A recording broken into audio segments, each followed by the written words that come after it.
How to deactivate Instagram threads profile. Hello everyone, welcome back to our channel, and in this video I'm going to show you how you will be able to deactivate your Instagram threads profile.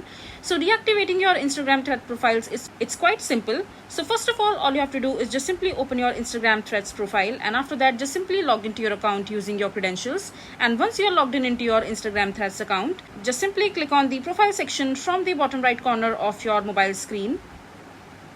And over here just simply go to the menu icon from the top right corner of your screen, and from there just simply go to the account section from the settings option. And over here from the top menu you will be able to see the option called deactivate or delete profile. Just simply tap on it. This is the third option, and after that you will be able to see two options. So you can either go ahead and deactivate your profile temporarily, or you can delete your profile completely if you want to.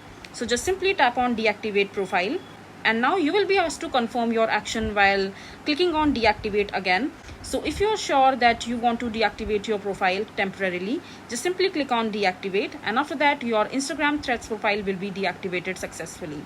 So that's how you do it. So this is basically how you will be able to deactivate your Instagram threads profile. I hope you find this video to be helpful. So that is it for this video. If you find this video to be helpful, make sure to hit that like button, and don't forget to subscribe to our channel for more such informative videos, and I'll see you the next time.